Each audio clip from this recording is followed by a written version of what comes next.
ভারতে বাংলাদেশ বিরোধী উস্কানি চলছেই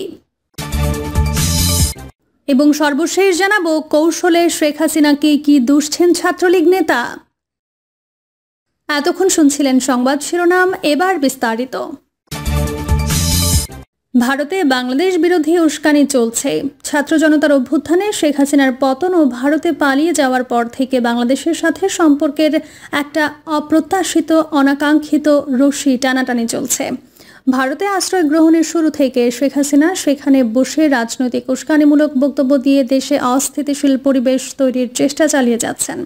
বাংলাদেশের অন্তর্বর্তী সরকারের পক্ষ থেকে ভারতে বসে শেখ হাসিনার রাজনৈতিক বক্তব্য দেয়াকে ভালোভাবে গ্রহণ না করার বার্তা দিল্লিকে দেয়া হলেও দিল্লির তরফ থেকে বিষয়টি অগ্রাহ্য ভাব পরিলক্ষিত হয়েছে।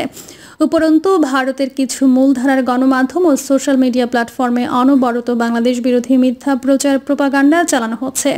প্রথম দিকে শুধু মিডিয়ার উস্কানি এবং শেখ হাসিনার ফোন কল বার্তার মাধ্যমে বাংলাদেশে একের পর এক প্রতি বিপ্লবের নানা তৎপরতা ব্যর্থ হওয়ার কথা চিন্ময় কৃষ্ণ দাস গ্রেপ্তার ইস্যুতে খোদ ভারত সরকার বাংলাদেশের অভ্যন্তরীণ বিষয়ে নাক গলানো ও বাড়াবাড়ি মন্তব্য করছে।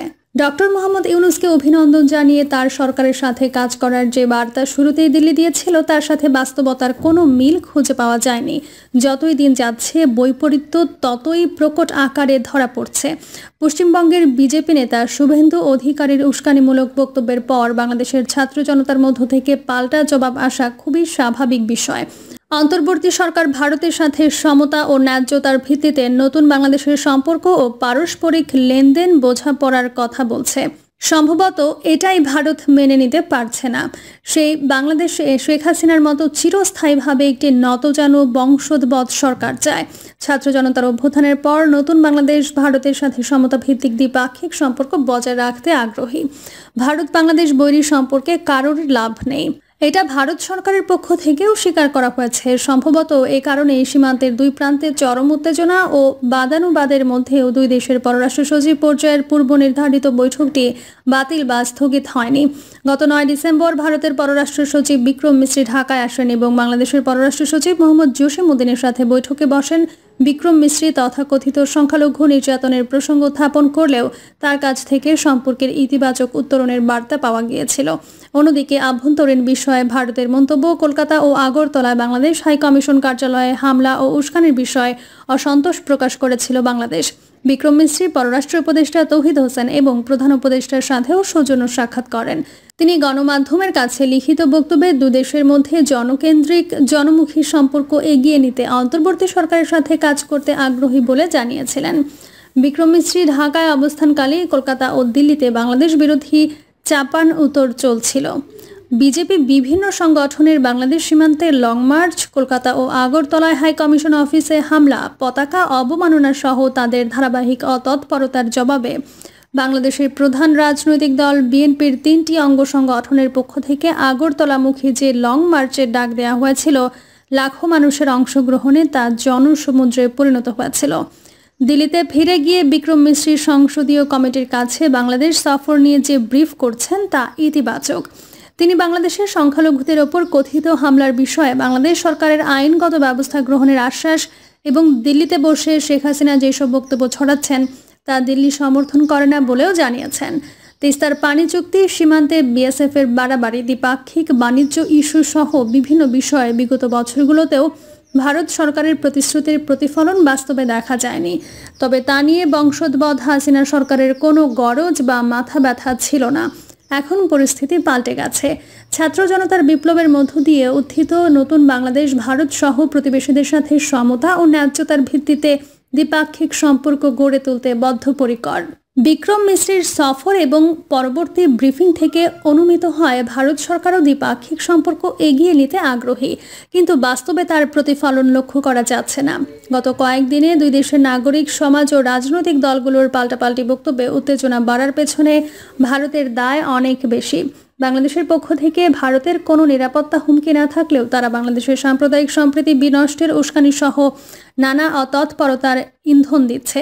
পরিবর্তিত রাজনৈতিক বাস্তবতায় দুই দেশের পররাষ্ট্র সচিব পারস্পরিক অভিযোগ এবং আক্ষেপের জায়গাগুলো অতিক্রম করে সম্পর্ক এগিয়ে নেয়ার আশাবাদ ব্যক্ত করার পরও দিল্লিতে বাংলাদেশ হাই কমিশন অভিমুখে আরএসএসের পদযাত্রা, দিল্লিতে বাংলাদেশি খুঁজতে পুলিশের বিশেষ অভিযান, বাংলাদেশি নৌসীমা থেকে ট্রলার সহ জেলেদের ধরে নিয়ে নির্যাতন করার যেসব তথ্য প্রকাশিত হচ্ছে তা খুবই গর্হিত ও লজ্জাজনক।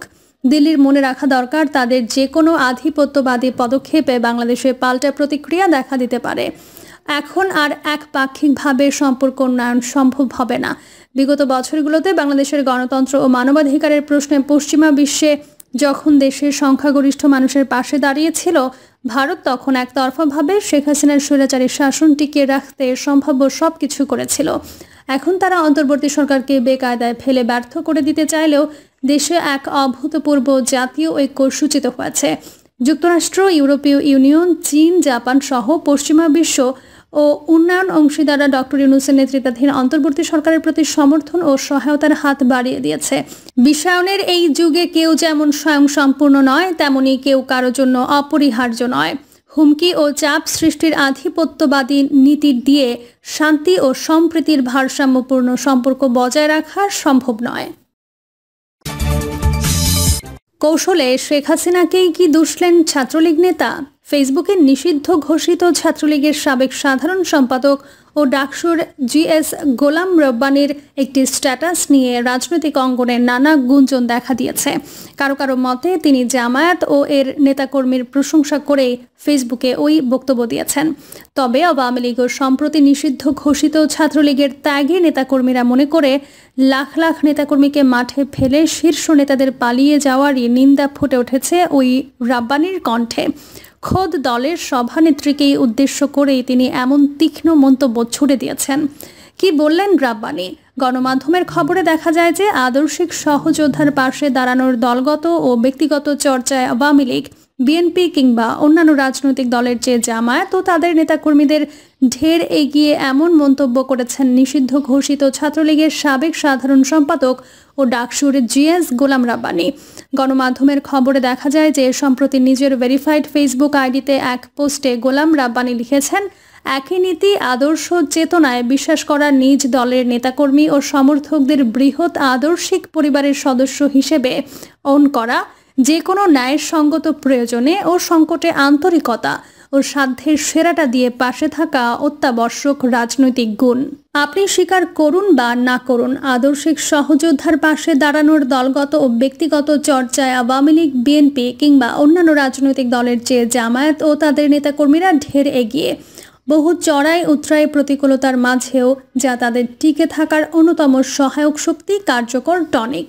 ওই পোস্টে তিনি আরও লিখেছেন, দলীয় ও ব্যক্তিগত ফান্ডে নেতাকর্মীদের শিক্ষা তথা বিশ্ববিদ্যালয়, মেডিকেল, কোচিং ও দেশ বিদেশে উচ্চশিক্ষা গ্রহণের সহায়তা, নিজস্ব প্রতিষ্ঠানে কর্মসংস্থানে একচ্ছত্র অধিকার, হতাহত ও অসুস্থ নেতাকর্মীদের চিকিৎসা ও আইনগত সহায়তা, পরিবার সহ আর্থিক নিরাপত্তার দায়িত্ব নেওয়া সহ এমন বহু প্রাসঙ্গিক কারণে আমাদের নেতাকর্মীরা সেখানে নিদারুণ কষ্ট ও হতাশায় ভোগে।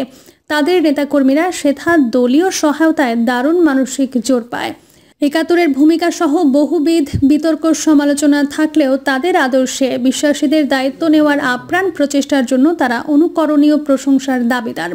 এর পাশাপাশি আওয়ামী লীগের শীর্ষ নেতাদের উদ্দেশ্যে ছাত্রলীগের সাবেক এই নেতা বলেন, বর্তমান সংকটে আওয়ামী লীগের নীতি নির্ধারণী শীর্ষ নেতৃত্বের শুভ বুদ্ধি ও অনুধাবন শক্তি জাগ্রত হোক। দ্রুত সময়ে দলীয় ফান্ড গঠন ও সচ্ছল নেতাদের দক্ষিণ হস্ত প্রসারের মাধ্যমে ক্রাইসিস ম্যানেজমেন্ট ও অসহায় তৃণমূল নেতাকর্মীদের নৈতিক প্রয়োজন ও বিপদের সার্বিক সহায়তা প্রদানের অনিন্দ সুন্দর কালচারটা শুরু হোক। এটা আওয়ামী লীগ ও সব সহযোগী সংগঠনের তৃণমূলের প্রতিটি নেতাকর্মীর অন্তরে লালিত একান্ত চাওয়া ও নিদারুণ প্রত্যাশা। কে এই রাব্বানী? গোলাম রাব্বানীর বাড়ি মাদারীপুর জেলায়। তিনি ছাত্রলীগের সাইফুর রহমান সোহাগ, এস.এম. জাকির হোসাইনের কমিটির শিক্ষা ও পাঠ চক্র বিষয়ক সম্পাদকের দায়িত্বে ছিলেন। এর আগে এইচ.এম. বদিউজ্জামান সোহাগ, সিদ্দিকী, নাজমুল আলমের কমিটিতে উপ আন্তর্জাতিক সম্পাদক এবং ঢাকা বিশ্ববিদ্যালয়ের বঙ্গবন্ধু হলের তথ্য ও প্রযুক্তি সম্পাদক ছিলেন রাব্বানী। গোলাম রাব্বানী পারিবারিকভাবে আওয়ামী পরিবারের সন্তান। গোলাম রাব্বানীর মা মরহুমা তাসলিমা বেগম ছিলেন মাদারীপুরের রাজৈর উপজেলা আওয়ামী লীগের প্রতিষ্ঠাতা সভাপতি ও স্থানীয় ইসিবপুর ইউনিয়ন পরিষদের চেয়ারম্যান। মরহুম শামসুল হক মুন্সির বড় মেয়ে। মরহুম শামসুল হক মুন্সি ছিলেন মরহুম শেখ মুজিবুর রহমানের একান্ত সহচর এবং শেখ পরিবারের এক অন্যতম সুরোদ। গোলাম রাব্বানীর মা তাসলিমা বেগম ছিলেন রাজৈর কলেজ ছাত্রলীগের সাহিত্য বিষয়ক সম্পাদক। তিনি 90-এর দশকে স্বৈরাচার বিরোধী আন্দোলন ও এ এলাকায় ছাত্রলীগকে সংগঠিত করার জন্য অনেক ত্যাগ স্বীকার করেছেন। তবে বিতর্কিত কর্মকাণ্ডের অভিযোগে বাংলাদেশ ছাত্রলীগের কেন্দ্রীয় কমিটির সাধারণ সম্পাদক গোলাম রাব্বানীকে পদ থেকে সরিয়ে দেওয়া হয়েছে। প্রিয় দর্শক, এই ছিল এখনকার সর্বশেষ সংবাদ। আপডেট সব সংবাদ পেতে চ্যানেলটি সাবস্ক্রাইব করে বেল আইকনটি ক্লিক করে রাখুন।